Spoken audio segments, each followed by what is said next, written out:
নমস্কার বন্ধুরা, কেমন আছেন সবাই? রুনুদির প্যাশন চ্যানেলে আপনাদের সবাইকে স্বাগত জানাই। রথযাত্রায় খুব মজা করেছি আমরা।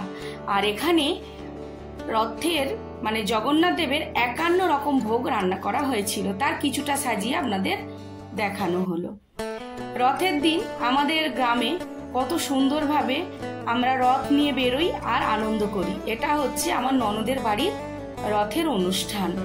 এখানে আমরা সবাই উপস্থিত হয়েছিলাম, কিন্তু যেহেতু সবাই জানেন যে 1 মাসও হয়নি আমার শাশুড়ি মাকে আমরা হারিয়ে ফেলেছি, তো যে সেই কারণে আমাদের এখন কালো শৌচ, তাই আমরা রথের কাছাকাছি কেউ যাব না।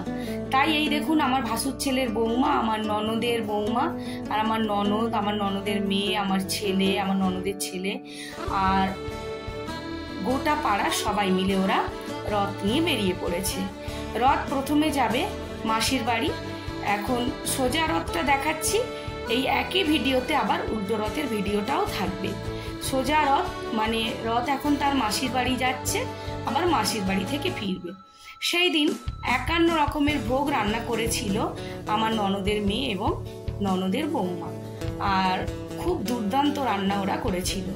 আর সবাই মিলে ডিজে চালিয়ে, বক্সকে দেখেছেন বেঁধে, একটা ভ্যানে করে সামনে বক্স আর পেছনে রথ নিয়ে সবাই খুব নাচতে নাচতে আনন্দ করতে করতে ওরা বেরিয়ে পড়েছিল।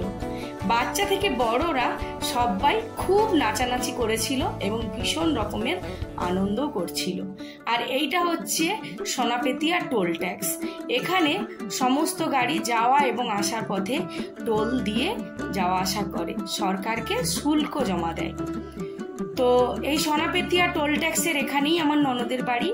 এখান থেকে রথ মিলননগর পর্যন্ত যাবে, ওইখান থেকে ঘুরে এসে মাসির বাড়িতে থাকবে, আবার উল্টো রথে মাসির বাড়ি থেকে আসবে। হ্যাঁ, রথের ভিডিওটা একটু দেরি হলো বটে, তো যেহেতু উল্টো রথ সোজা রথ মিলিয়ে একসঙ্গে দেব, তাই একটু দেরি করেই দিলাম।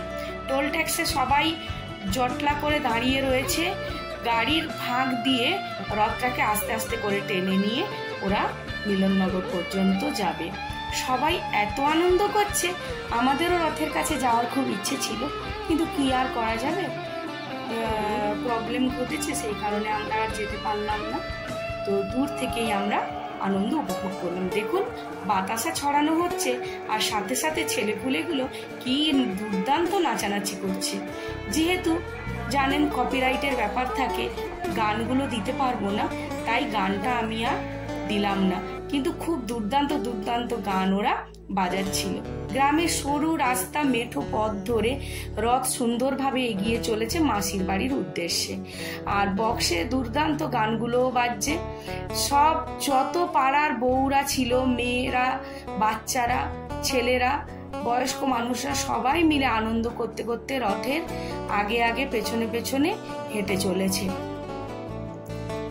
আর পেছনে রথ ঠেলে নিয়ে চলেছে আমার ননদের ছেলে, আর এই দেখুন আমার ছেলে। ওরা যেহেতু নাতি, ওদের কোনো কালো শৌচ নেই, তাই ওরা রথ ছুঁতে পেরেছে, কিন্তু আমাদের যেহেতু কালো শৌচ আছে, তাই আমরা কিন্তু রথটা ছোঁবো না, দূর থেকেই ভিডিও করার চেষ্টা করছি। খুব আনন্দ হয়। পুরীর রথে তো সবাই খুবই আনন্দ করে, কিন্তু গ্রামের রথেও খুব একটা কম আনন্দ হয় না। এই রথের দিন আমরা সবাই জানি যে শুভ সূচনা হয়। বাঙালিদের জীবনে 12 মাসে 13 পার্বণ লেগেই রয়েছে। পয়লা বৈশাখের দিন শুরু হয় গণেশ পুজো, তারপর সমস্ত পুজো একে একে চলতে থাকে। আর রথের মেলাকে আমরা খুব শুভ বলে ধরে নিই। এই সময় অনেকে বিয়েও দেওয়া হয়, যাতে জীবন সুখে শান্তিতে থাকতে পারে। আর এই দেখুন ওরা যে কি আনন্দ করছে বলে বোঝানো যাবে না। সব কটা একসঙ্গে জড়ো হয়েছে, আর সব কটা একসঙ্গে মিলে খুব আনন্দ করছে। রথের দড়িটা ধরে টানবে কি টানবে না ওরা বুঝতেই পারছে না, দাঁড়িয়ে পড়ছে একবার করে। আর আমার ননদকে তো আমি একদম পাচ্ছি না, ওই দেখুন দূরে দেখা যাচ্ছে ও রথের দড়িটা ধরে এগিয়ে চলছে। তো ওকে নিশ্চয়ই একবার সময় পেলে দেখাবো। এই যে চলিত আছে যে জগন্নাথ দেবের অনেক রকম ভোগ রান্না করা হয়। তো আমরাও সেই বুঝে অনেক রকম ভোগ ওরা ব্যবস্থা করেছিল আর আমরা খেয়েছি। তো লাইট জ্বালিয়ে আনন্দ করতে করতে ডিজে নিয়ে সবাই যাচ্ছিল। রথের অনুষ্ঠানটা সত্যি খুব দুর্দান্ত লাগে। আমরা ছোটবেলায়, আমার মনে আছে, আমার ঠাকুমার সঙ্গে তখন এরকম ঘরে ঘরে রথ হতো না। তখন কি হতো, একটা কি দুটো জায়গায় অনেক বড় রথের অনুষ্ঠান হতো আর রথের মেলা বসতো।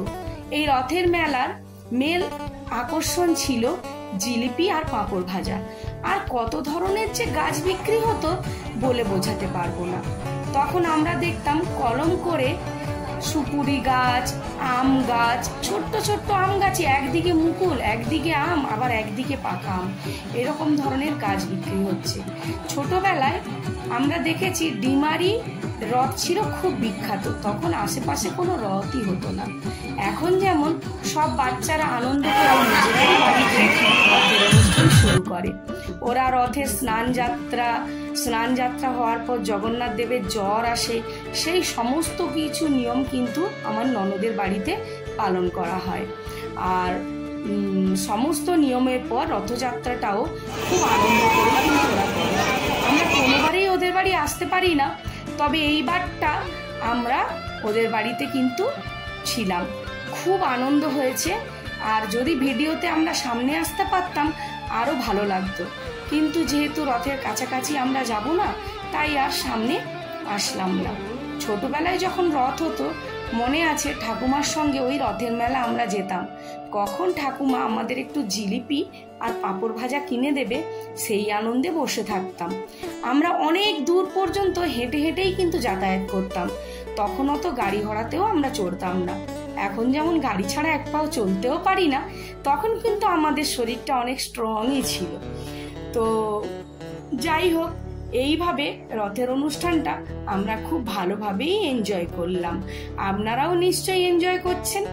আমাদের সোজা রথটা হয়ে গেছে, এইবার উল্টো রথের জন্য প্রস্তুতি চলছে। আর ওরা রথ টেনে টেনে মিলননগর পার করে চলে এসছে। এইবার রথটাকে ঘুরিয়ে নিয়ে আবার টোল ট্যাক্স হয়ে রথের মাসি বাড়ি যাওয়া হবে। আমার ছেলে মেয়েরা যেহেতু কলকাতায় থাকে, কলকাতায় আমাদের অত রথের অনুষ্ঠান জোরালো হয় না। ওই ঘরে ঘরে ছোট ছোট বাচ্চারা একটু একটু রথ টেনে বেড়ায়, তো সেইভাবে ওরা আনন্দ উপভোগ করতে পারেনি। কিন্তু আজ পিসির বাড়ি এসে ওরা মনের মতো করে আনন্দ করলো।